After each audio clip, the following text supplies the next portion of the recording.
Panjenenganipun menyebut di dalam buku beliau yang ditulis dengan sangat indah, keturunan Rasulullah sallallahu alaihi wasallam. Beliau menyebut para habaib adalah pewaris dzatiyah Rasulullah sallallahu alaihi wasallam. Mereka adalah memiliki fadilah dzatiyah, keutamaan yang utamanya bukan aradhi tapi dzatiyah, karena diri beliau, karena diri mereka itu ada membawa sesuatu yang dibawa, yang diwariskan oleh Rasulullah sallallahu alaihi wasallam.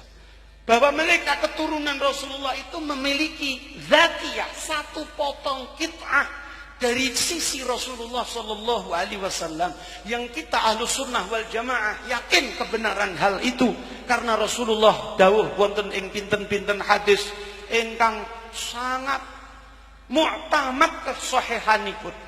Di dalam beberapa riwayat Rasulullah mengatakan, taraktu fikum syai'aini in tamassaktum bihima lan tadillu ba'di.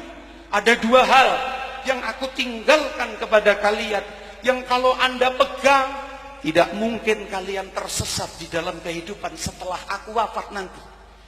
Yang pertama disebut Rasulullah, hablun mamdudun minallahi ila ahlil ardi, yaitu tali yang menghubungkan Allah dengan yang ada di muka bumi ini, yang kita kenal sebagai Al-Quranul Karim.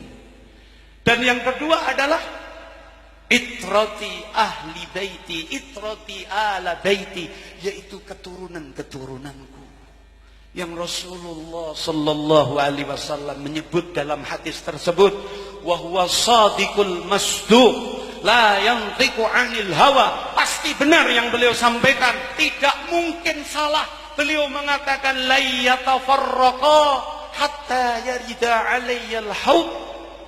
Tidak mungkin kedua hal itu berpisah selamanya sampai mereka mendatangiku di Haudul Kautsar, yaitu di Telaga Kautsar. Nek jenengan podo-podo akidah Ahlus Sunnah wal Jamaah, Kanjeng Nabi kagungan haud. Haudnya Rasulullah terletak setelah ada di dalam sirat, atau setelah terbebas dari urusan ngewat wonten teng siratal mustaqim.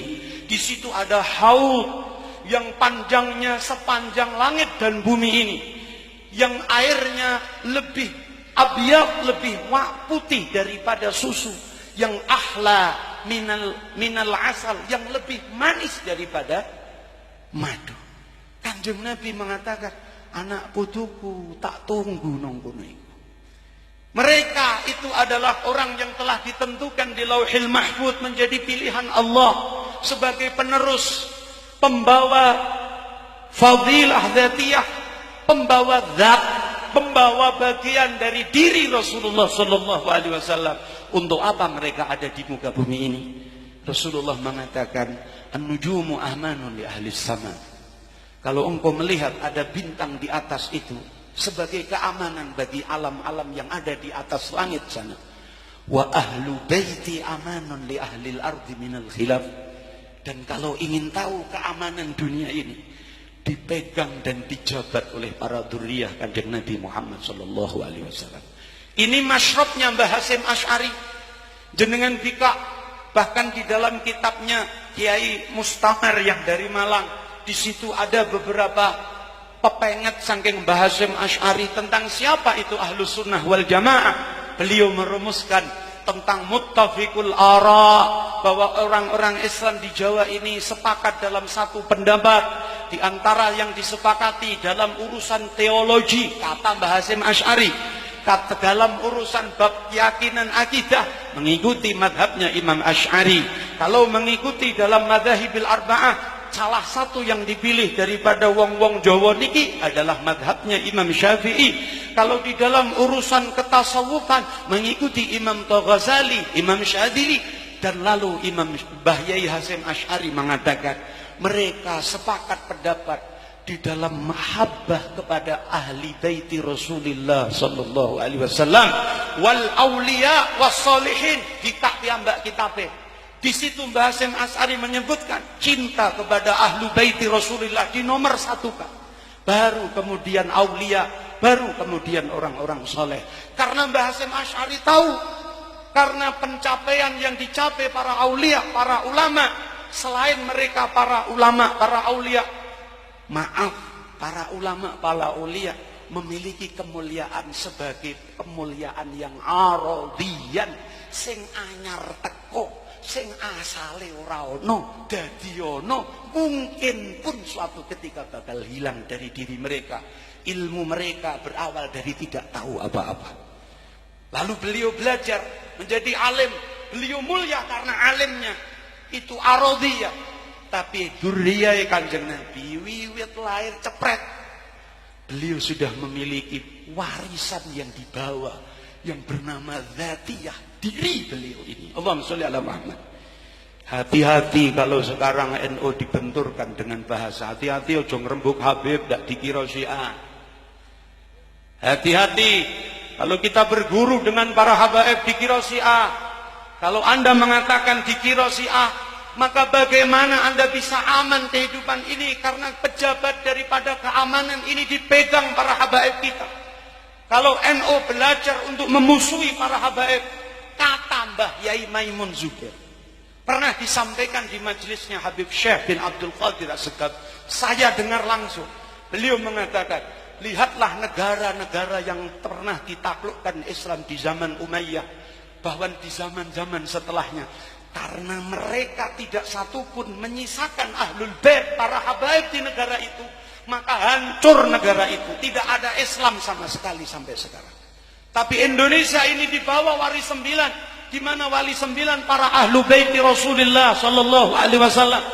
Lalu ahlu 9 mengokohkan akidahnya, diterima pula oleh Mbah Hasyim Asy'ari lewat jalur keilmuannya. Sampai sekarang orang NU wajib cinta kepada ahlu bait Rasulullah sallallahu alaihi wasallam. Panjenengan bika wonten teng Al-Manhajus Sawi, panjenenganipun Ibnu Hajar Al-Haytami, tokoh di dalam urusan madhab Syafi'i. Ketika beliau ditanya, wahai Ibnu Hajar, kalau saya ketemu ada satu rombongan, di situ ada Habib yang masih kecil, lalu banyak agabirul ulama, wali-wali ulama besar di tempat itu, siapa yang aku dahului untuk menyalami mereka? Jawabanipun Ibnu Hajar Al-Haytami, dahulukanlah para habaib walaupun mereka masih kecil. Kenapa?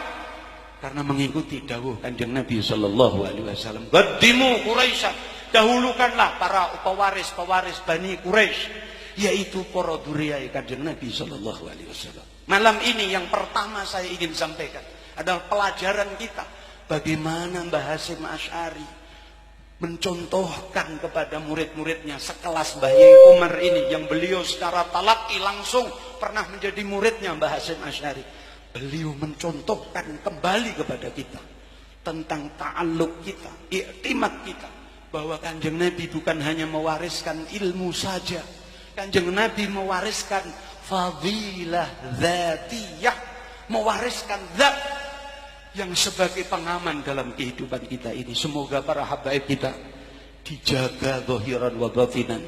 Semoga kita para pecintanya dikumpul ke Kanjeng Nabi Muhammad sallallahu alaihi wasallam. Karena saat ini mencintai para dzurriyyah seolah-olah dilupa-lupakan. Para kiai-kiai sekarang seolah-olah khawatir saingan, khawatir seolah-olah dengan munculnya para habaib jamaahnya melayu. Saya akan meyakinkan kalian panjenengan, dawuh dari Habib Lutfi perlu sampean tahqiqno kalau tidak percaya. Siapa kiai, siapa ulama yang di dalam urusan berjihad di jalan Allah kok gelem nglungguhke para habaib, gelem duduhke umat kepada para habaib? Karena mereka ulama kewajibannya adalah menunjukkan apa yang harus ditunjukkan.